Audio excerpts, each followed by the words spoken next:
we're here today, the first week of May, which is always our invitational archery golf shoot, and we're here today with Ralph Scheffler in the center, Roger Haase on my right, and my dad, Eldon Odekirk, on the left. And I am Jim Odekirk. And we're here today just to talk about some early history of the North Fond du Lac Archery Golf Club with these three gentlemen, because they go back to a lot of the early history. So to get you started, we already have been talking today about the Rolfs, Clarence and Helen Rolfe. And Dad, you said that the Rolfs started their business, and what was the name of their business? It was Rolf Archery. And where was it? Then he started it in his basement, because I remember when George Shalog was going to make a bow for me, and we went to Clarence's, and he had above the basement beams, he had these billets of Osage orange, and that's where we got that. And you remember what happened to that bow? Yeah. I think it blew up. The end broke off in the car door. And what year do you think that would be that you remember going to Clarence Rolfe's archery shop in his basement to get a billet for a bow? I started bow hunting in 48. And the first year that we actually hunted was 49. But that was back when George built the bow for me, and then we used to come up here and shoot too, and that old 65-pound Osage, which I couldn't even budge anymore.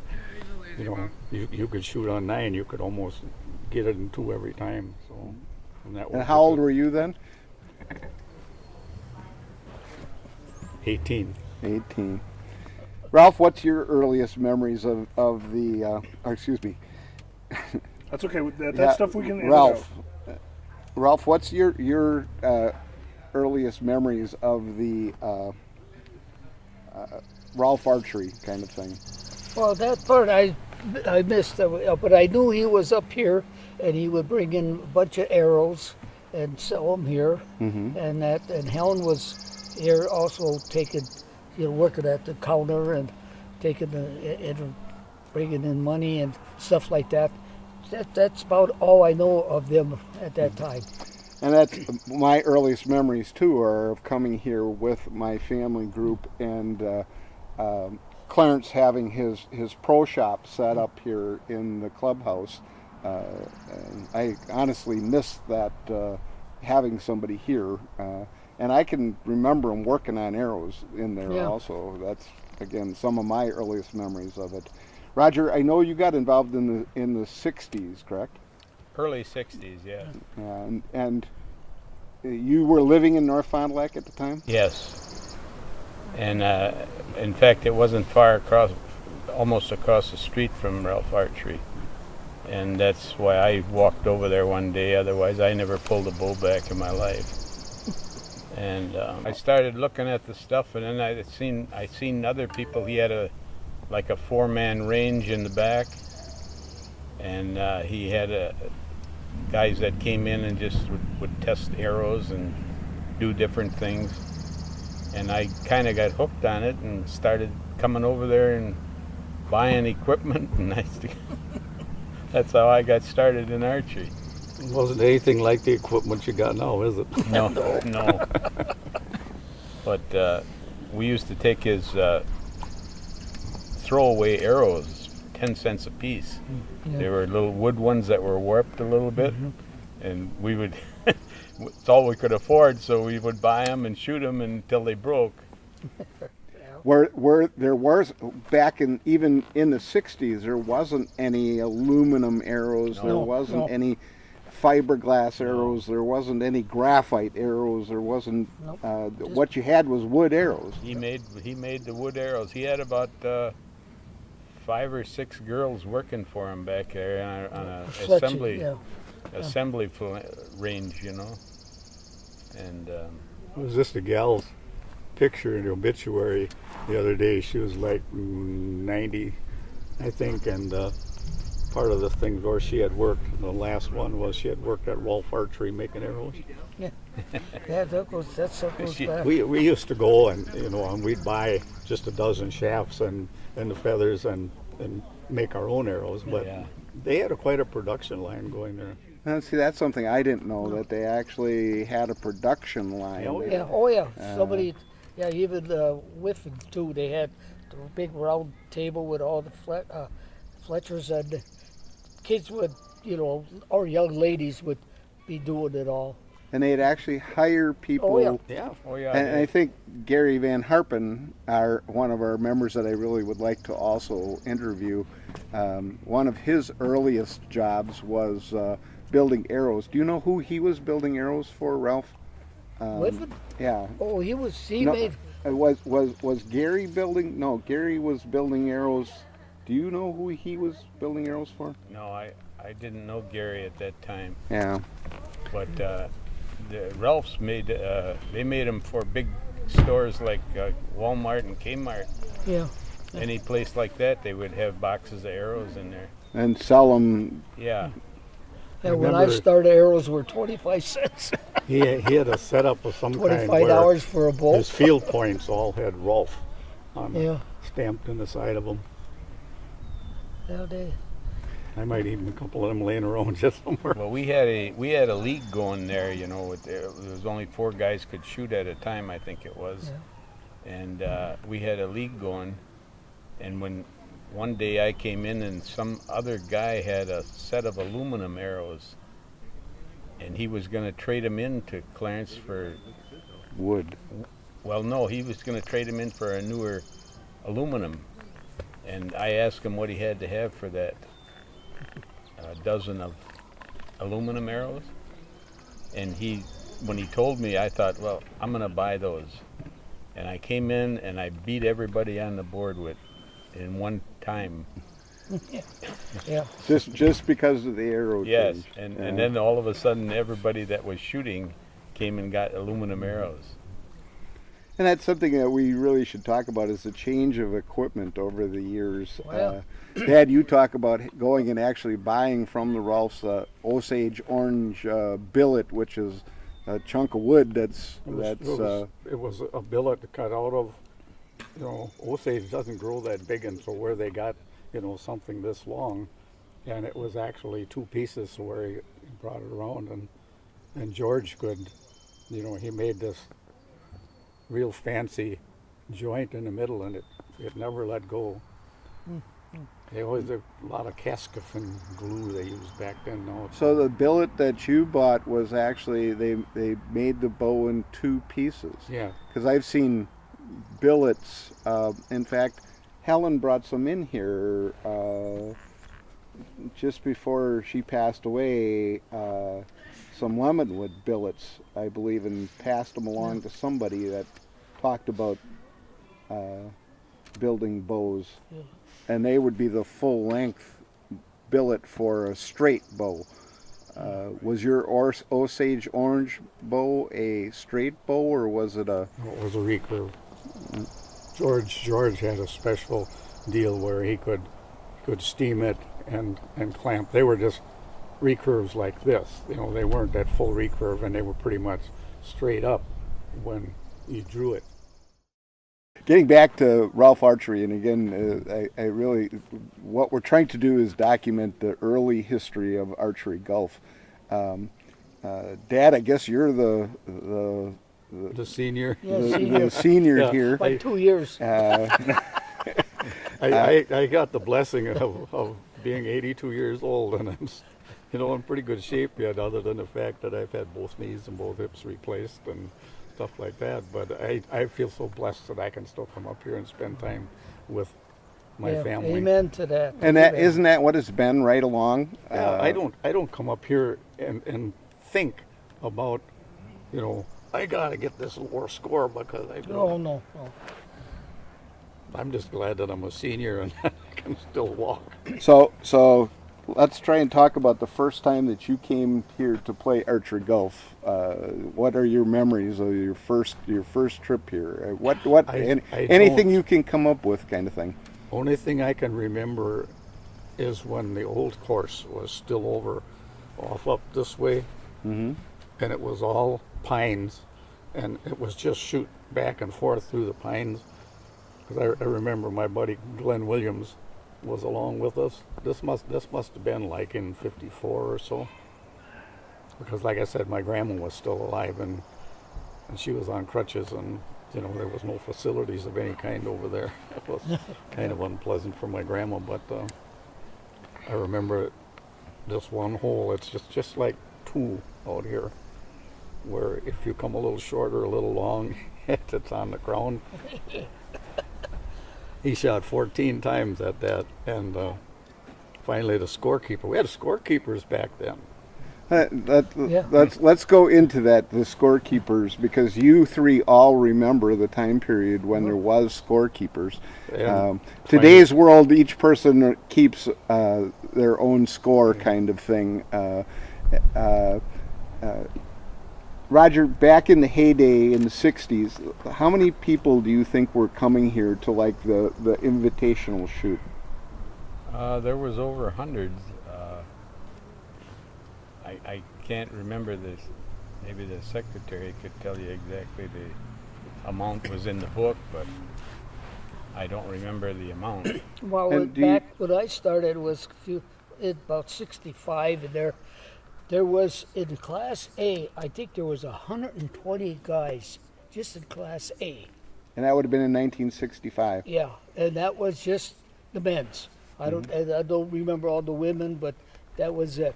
And they didn't have no juniors or nothing at that time because nobody else had kids then, you know, and or they were too small to bring out here. So that's the way it started. Yeah. And were there scorekeepers then? Yeah, I think one of the members of the clubhouse did walk around you and score for you at the beginning. Then afterwards it wasn't. And like field marshals, where they'd well, call yeah, the time on a lost arrow. If there was an arrow, you know, behind a tree, they would say, okay, you could only move like the bow length out so you could at least get a clear shot. And that was the relied on honesty anyway, you know. Even after when the scorekeeper wasn't with you anymore, it was all on your honor. And Dad, what are your memories of the scorekeepers? That's the only remembrance I have. They had scorekeepers then. You know, we probably had them here, but I don't remember. So that would have been at the old course, which was located about how far from here, Roger? About a mile down the road. Yeah, it wasn't very far. And that's long before your time, but it's been pointed out to you as it's been pointed out to me. I never shot that one. I don't know what that. I've seen it because it's still there, but you know the fairways are there yet.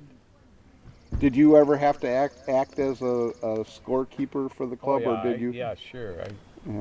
We all kept score. If you were out there and had your score in already, then you made yourself available for other parties that were. And when do you feel that ended? The scorekeepers being out on the course, club provided scorekeepers. We always had I think it was the amount that should be together was 6 people, I think. Yeah. The maximum amount. Yeah, maximum. Yeah. Because then it didn't take too long to shoot out then, you know. And then there was a minimum 3, number I think. also. 3. I think it was 3. 3 was it? Yeah. Yeah. When Dad or Ralph, do you think the club here moved here to this property? I don't think it was too long after, like 55, 56 somewhere, because It was fairly new when I started. Yeah. our whole crew used to come up here. There was nothing here at the time. And a lot of them were all white. Really? Yeah. So Remember for that, Roger? visibility? on the that course? one lady, especially, she was some representative from, I think, Wisconsin, bow hunters or something like that. She was always dressed all in white, and so was he. There was about yeah. 4 of them. Came all, that's it. And you had to pay attention, and you didn't lollygag or laugh, or it was all serious. And now it ain't. Well, and I'm glad it ain't, Yeah. because We to have me, fun. to We me, have- this is one of the most fun things that you Oh, can yeah. do with a bow, kind of thing. My first And- arrow on one is in that little pothole down there. It's still there, It's right? still there, and it didn't stop me. It just said, "I caught you. You're never going to leave this course." like your dad said too. He's 82, I'm 80, and we're still plugging away. Roger, let's I throw love your it. age in there as long as we're getting it, kind of thing. Oh, I'm the child. 76. 76. I was gonna say we aren't talking about your mind there, Roger. all of us are kids when it comes right down to Oh, it. yeah. You know, once you start thinking old, you're old. Yeah, There's right. no getting around it. You turn into an old man.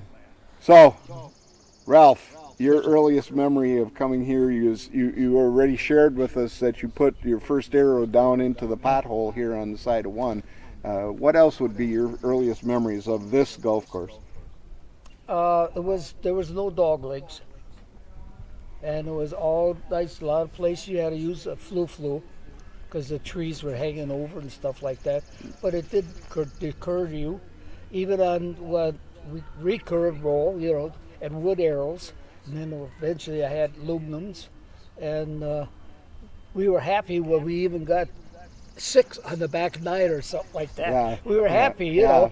because a lot of times you get a lot more. But let's say it's a sport that you can have fun, and like your dad said too, the score don't count.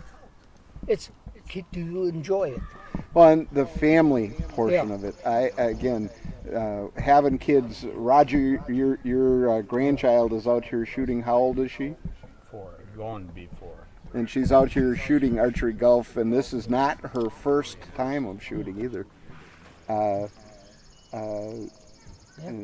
It's So cute. seeing the families out here together, and my earliest memories are of my extended family coming on Sunday morning and getting out of the car down here in the parking lot, and I don't know how old I was. I keep telling people that I was out here shooting with my mother in vitro, but Well, like I said, when I came up with, I started with my one daughter, and then, they all got married. I had the daughter, 3 son-in-laws, and eventually ended up with 7 grandchildren, all shooting, and now college and all that stuff, moving away. There's still one left. you got a daughter and a son-in-law and 2 son-in-laws, a daughter, and a granddaughter. Still all out here shooting today with you. Yeah. Ralph, while we had this little bit of break, you were telling about a bow that you actually made, and I know you've made a lot of your own equipment, and so we're just skipping around here, guys. This isn't scripted in any way, shape, or form, and I would like to know about the early equipment that was used here. We've talked about the Osage orange bows, the handmade bows. At Ralph Archery, Clarence and Helen and their business, and solely built around the archery sport. How big was archery at in the 50s? You didn't come into it until the 60s, Yeah. Roger, but Ralph, Let's see what I can recall. I know I bought a bow for $25 and arrows for $0.25 apiece. And I used to go to a park and just shoot at the bales, having fun, And then eventually indoor shooting, and all of a sudden I can't compete. And then I'll put a sight on and stuff like. Then I got better. I bought a Bear Taberlane and upgraded, and pretty soon that one went, and I'm a tool and die maker by trade, and I had a chance to get a piece of aluminum block, and I made a takedown bowl where the limbs come off out of aluminum, and I sent away for all the makings for the limbs, and I made my own form. My wife still kills me to this day because I put everything in the oven and turned the light on, and that dried the glue. I left it in for 3-4 hours, and eventually the pilot light deteriorated from all my paintings and that stuff through all the years. And So you had to buy the wife a new kitchen oven. new kitchen, stove, the whole works. But that's part of the archery business. I'd say I go back to '49 when Fond du Lac Archery Club held the national, because we had the field course out in Hobbs Woods, and flight was at the old airport, and the target was down. And Ralph says he remembers the target by down the at lake. Lakeside Park, but it was big. I mean, it was big at that time. Oh yeah. Yeah, you've talked about the sausage shoots, and just describe what a sausage shoot was in the late 40s or early 50s. You talk about being in vitro. There's a picture somewhere of your mother with her bow, and she was very pregnant with you at the Boygan sausage shoot. That's in utero. In vitro is in a petri dish. Okay. Go on. We'll edit that out. I use this terminology. I know, he said it first. Yeah. But just describe what a sausage shoot was in the early days of archery. Well, it was right after I come back from service, I'm sure, because I was already blind in my left eye. And it was in Volruth Bowl, if anybody knows. I'm from Sheboygan. Okay. And it started out, they had X number of targets, and the last thing you shot at, they had this fish pole, and this nice Sheboygan sausage hanging on it, and they'd pull the string, and if you got to shoot it when it was going up or down, you were all right. Otherwise, it started this, But they had one that was called a blindfold shoot, and the guy puts the blindfold on me, and I said, I can see through this. So he takes it off and he puts it on, and he puts it back on me, turns me around 3 or 4 times, faces me at the target. So I put 6 arrows in the gold, with only one eye, just this little pinhole in the thing, was just like looking through a tunnel. And Okay. but it was good times, and that's got to be back. I got out of service in 53, lost my eye in 54. So it was just before you were born that, The sausage shoots. yeah. Okay, let's get back to archery golf kind of thing. And Ralph, I asked you about your earliest memories of archery golf, right? And Dad, I asked you about your earliest memories of archery golf. There used to be, at one time, we shot archery golf up by New London, because I remember I got a hole in one up there. It was one of those, where you're shooting, it's like 13, where you're shooting across that swale, and the arrow just kept going. And we also shot archery golf at Kohler. There was a course at And Kohler. when it started, there were quite a number of different archery golf courses set up at one time or another all over, is my understanding. Yeah. It was done on a real golf course, and they used to do that in the fall of the year or spring of the year, when the ground could take it yet, But I guess when they started shooting onto the greens and that, nobody wanted that anymore. They usually set it off to the side. I was going to say, And you could only shoot face on. If you went over, you had to shoot the arrow back this way and then go for the target. do any of you old timers remember the Grimes Bowl? I remember the Grimes people. It was an aluminum bow that had aluminum limbs, and it actually had this big riser, and you dropped the limb in and had 2 screws held them in. Oh yeah, I remember seeing it, but I don't recall the name of it.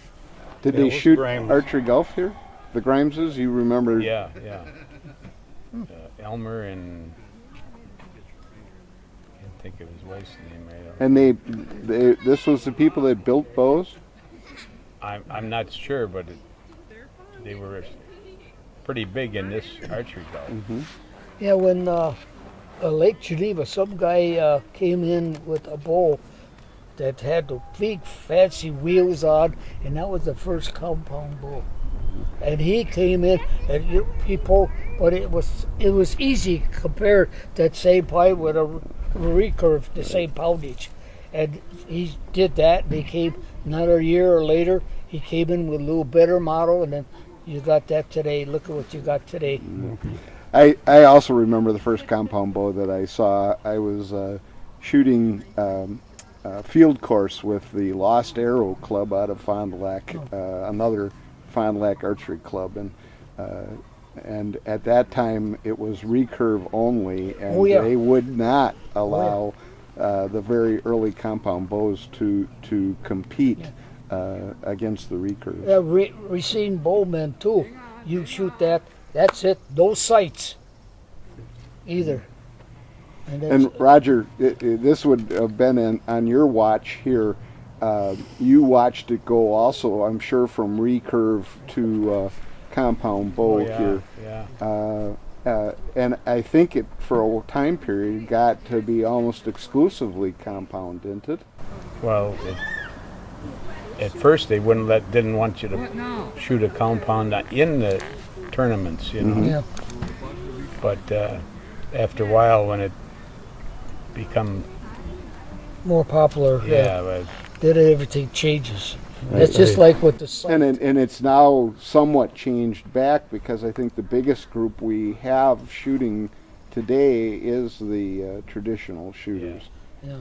That was nice that they opened it up. I really would like to document somehow, and Dad, you might not have any knowledge of this, but Roger, I know you do. The beginning of this club, or not this club, but this property.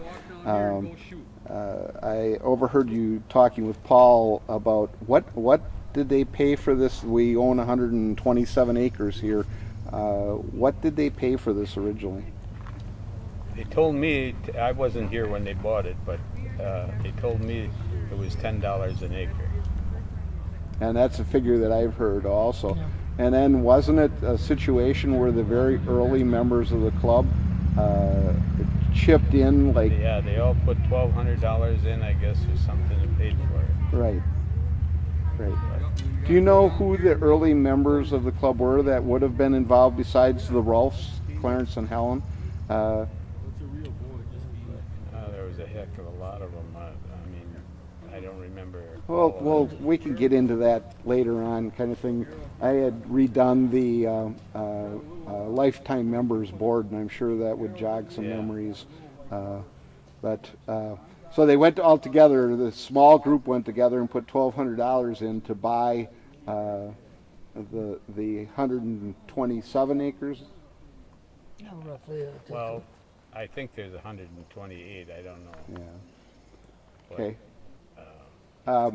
We never had it surveyed, I don't think. The course itself sits on about 80 acres, correct? Yeah. Do any of you guys know, and again, this might be out of your area, but do any of you know who designed the existing structure of the golf course, the different holes of the golf course?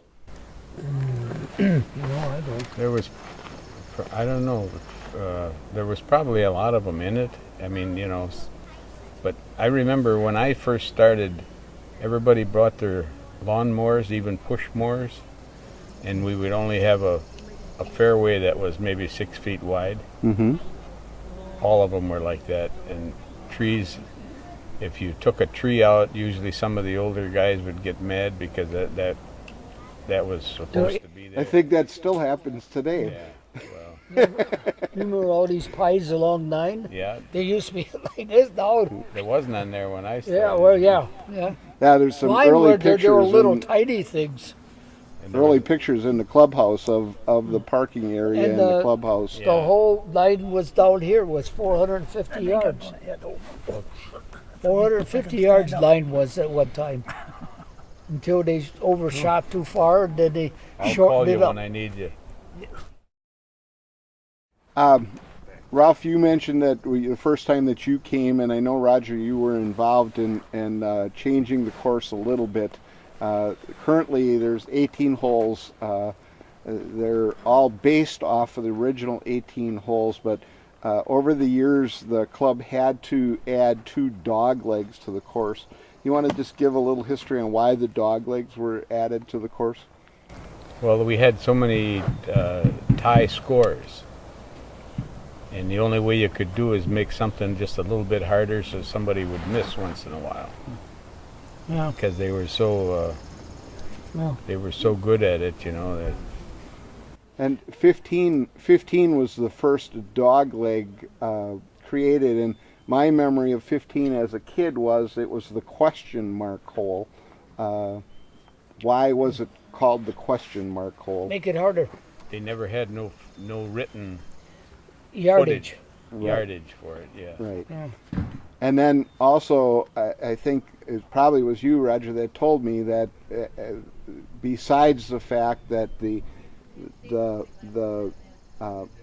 scores were so close, on 15 specifically, you had an obstacle pop up out beyond the end of it on the next property over. The house that was built there.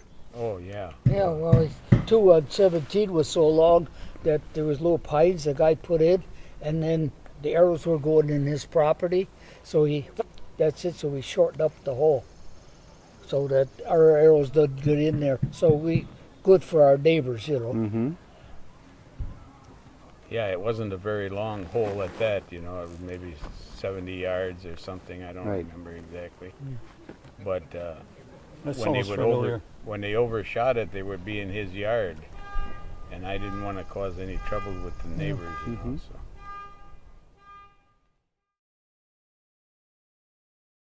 Well, you talking about the pop-up ones? Or No, the ones over here. cardboard. No, the ones with the ground backstops. Yeah, the count. Yeah. The field course that used to exist, we had a little break, but the subject of the field course that used to exist here on the clubhouse grounds came up. So why don't you go ahead and run with that? This hasn't always been just an archery golf course. But I want to mention as part of this video that to the best of our knowledge, this is the last of the archery golf courses, and it is the only remaining dedicated 18-hole archery golf course, as far as I know, in the nation. Does anybody, do any of you guys know any different? No, I guess people have went online and tried to find another one, and there's nothing. There used to be a outside of Manitowoc. There used to be Yeah, a a Rod 12 and Gun Club out there, and they only had a 12-hole. But I understand now it's But that was disbanded. owned by the Rod and Gun Club, Yeah. and the Rod and Gun Club always comes out on top, you know. yeah, and they Yeah, could and only even when I came back to the club, there was members of that group coming, Yeah. looking for our source of balls and Yeah. you know, what we were doing as far as our equipment needs. And right. Yeah, If they wanted to have a shooter, have it open, they had to go through the Rod and Gun Club. yeah, and there was only one shoot a year that they allowed everybody to come and do. At the Rod and Gun. Yeah, And that, to the best of anybody's knowledge, was the only other, other one, yeah. in Wisconsin yeah, but for it was sure. not that everybody could come and shoot it like this one is open. Right. That one is not. And that's a good point to make, Mike, here on this, is that this is open to the public. It's open to all archers. That's part of our mantra here, is that we welcome all archers here to shoot Yeah, the course. we appreciate that when people do come here, that they do leave a little donation for uses of the court. Right. And that helps us maintain the course. Right. I mean, well, and again, we're having to come up with $5,000 a year in property taxes for this 120 acres of land, and it's all done on donations. And Roger, that's always been the way it's been, correct? Right. The course is entirely run on memberships and donations. Yep. Okay. Back to the field course just a little bit. What was it like? I mean, It was like a sand pit or ground backstop, and you put the target on top, and then you just shoot at it. There was no markers what the distance was, and it was not really a tournament shoot. It was just for you want to go do something different while you're here, and yeah, there was never any organized. no, Not that I know of. Not in my time anyway. And we discontinued that now. Yeah, that's not 10 there years no more. ago? The field course. no, it hasn't been maintained at all. It's like kaput. Yeah, I don't know how many years ago. How many years ago we quit it? Oh, great. I was been here 3-4 years, and then nobody was using it anymore because we didn't keep it up. We didn't. There wasn't enough members Right. to really maintain this and that. Right. So we went strictly with archery With golf the as archery the golf. last of the archery golf. And we had courses. 4 shoots a year at one time. Dad, I'm going to ask you one last question, kind of thing. Just talk a little bit about your memories of coming here in the early days. They've talked about the size of the fairways being much smaller, that the club members mowed. What are your earlier memories coming here as a family? I don't really remember it, in that respect at all. I'm sure there wasn't a clubhouse here when we started coming here. And I remember your mother and I brought that 52 Nash up here, and we slept in the car, and you and Mary slept in a little tent here. We didn't come up to Archery Golf that time. We just come up here and camp overnight. But we were big in this for a lot of years, but then we kind of got away from it. And it's actually you're doing that, brought the family back into it, and now you see the family is drifting away again because everybody's got something else going. Yeah, Some Ralph out of touched their on that. families starting and that stuff too. So it's one of them things. Just like my granddaughters and son-in-laws and grandkids. There's only a couple of them still shooting, but they have other things too. One lives way out in Green Bay, and the other one's in Iowa. I was kind of far to come back here, but they all enjoy it. When they are in town, they do come and shoot with us. Roger, your earliest memories of coming and shooting, you've talked about going across the street to Rolf Archery and buying your first equipment. How did they get you up here then? Well, once I fell in love with the sport. Of archery? Yeah, I made myself a little bread truck, one of them old bread trucks. Yep. And I had some bunks on the side, and I pulled in the lot here, and we stayed overnight always. And camped. And was camping real big even then here? More so with the tents, I think, Yeah. because everybody had a tent, but nobody had campers back then. Dad talks about a 52 Nash, and you talk about a bread truck, and, Yeah. Yeah, well, yeah, that's coming in camping.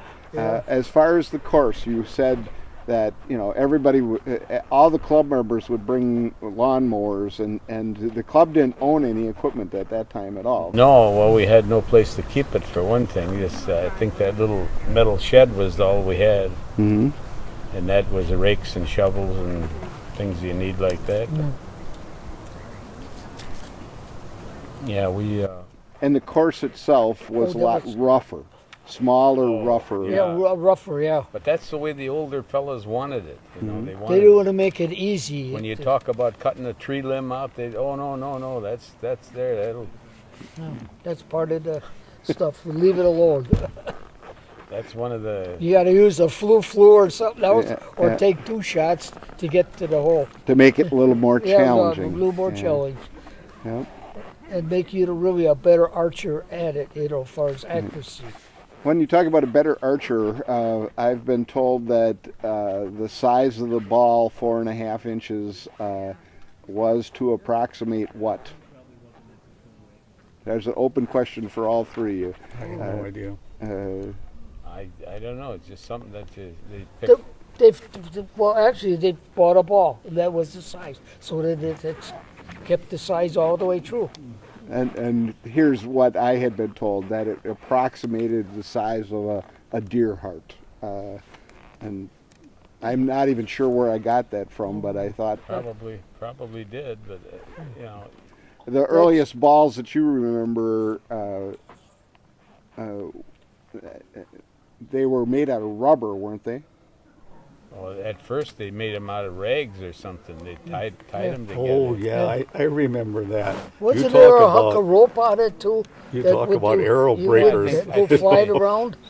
Yeah, you had to make the ball. It was just wound, and it was Right. rock solid. And if you hit it with something, and and we didn't have diggers like we have now. We know we have full ice picks and stuff. I tried making some when I was in high school with a cup this big on it with a concave on the back side of it. It didn't help any in the sand either. But, I made a bird shot real small one, miniature, because it was always according to the rule, nothing over 3/4 of an inch in diameter on the tip. Mm-hmm. So I made one within that reason, but two, you hit something, that's it, Well, there Your was a lot of experiment went down. blunts used back then, right? field points and Instead of today's, they brought up the diggers. Ralph, you're the machinist. Why don't you describe what our diggers are? Our diggers are like either a nail mounted into the field tip. You drill the hole out in the field tip and add that, and then solder it in there. Silver solder. Yeah. Or if in case, well, I make a lot of them out of aluminum, but I still use about a 1/8 inch in diameter drill rod, and I mount it in. I screw it in, drill and tap, and screw them in. So when they bend, I can take them out and replace them with a new one. And that's pretty much a point that's used only exclusively Just here, for right? at the ball. Right. We used to have wooden stakes where the metal stakes are now, the flagpole. Mm-hmm. They used to be wood with stripes around them, orange and white. And then about somewhere up near the top, we'd have a flag Yeah. stapled to the wood. So you can see how the wind is blowing. And right under that, we had a coffee can on the stake with an extra ball in it. And I, to this day, don't understand if the ball wasn't there, like if it got blown away by the wind or something, I suppose that would help you, but unless they blew it apart by hitting it too many times, I don't know. Yeah. So, in your knowledge, they had the balls that they made themselves first out of rag. Did I was told they dipped them in something then? Yeah, I don't know. they were like rubberized. You wound this all up and then you kind of dumped it in. I had forgotten about that until you mentioned it, because you talk about arrow breakers. They were really big. Yeah, they were a little bit hard. And as a kid, I remember they were a more rubbery substance, a white rubbery substance, soft rubber, I thought. Yeah, Do you guys recall that at all? I think that they used to be able to buy those nice rubber balls that, in fact, I can remember seeing red and blue on them. They weren't just like a white soccer ball. ball. They flew apart. Yeah. They were After hit a couple of times, sometime they'd split, wouldn't they? Yeah. Yeah. I forgot about those too, but And those are the balls of my youth that I'm thinking of my youth. Yeah. But Roger, then you got involved with the plastic balls, similar to what we're using now. yeah, Right? I think I walked into Kmart or Walmart or one of those, and they had a whole tub full of those, and I thought, hey, those would be good. And I thought they would be shot apart in no time, just like the other ones, because they felt like very thin plastic. But they lasted a long They time. were tough. I tough still got some ball. at home that I still shoot at. We got one in the backyard. we got one in the kitchen in here with the, Yeah. it says soccer on the side of it, and you could pound that to pieces, you know, and it wouldn't. We got some around here with 50 or 100 holes. Yeah, And it's still yeah. retained I its know shape. there's still some in some of the buildings here of those plastic ones, and then they became unavailable. We had to find another source, and we're still working on that kind of thing. But we're the only archery golf course Yeah.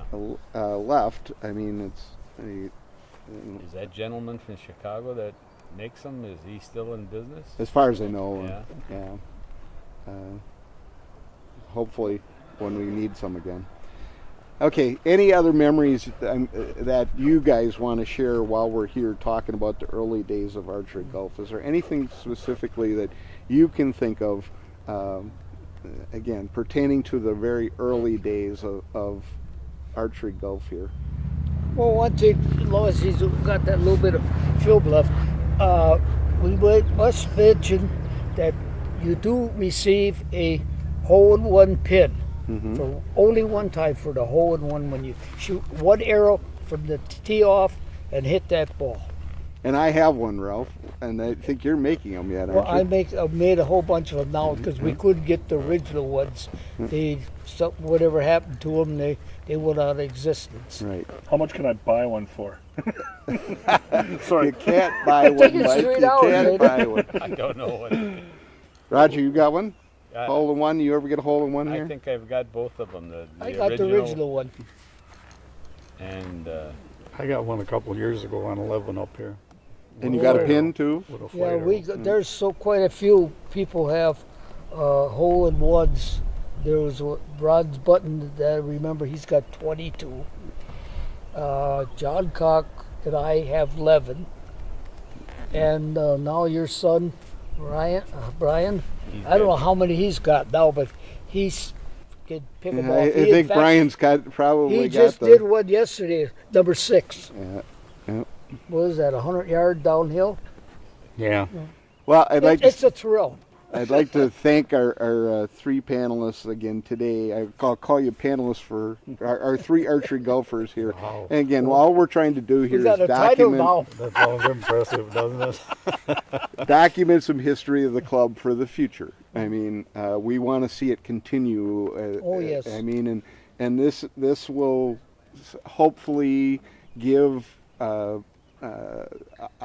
your grandchildren and your grandchildren and your grandchildren a chance to come here and hear about what it was really yeah. like back then. So, thanks much to. I think Jim, had this nice idea because I think back to our family history where he's big into the genealogy. I don't care, but there are questions that come to mind that you would like to have somebody answer, Yeah. and us old timers ain't gonna last forever. Well, that's true. Yeah, we ain't gonna live forever. And we hope to continue this with at our next shoot, which is coming up Father's Day weekend, 2013. Any of you see we'll any be part here, of this God clip willing.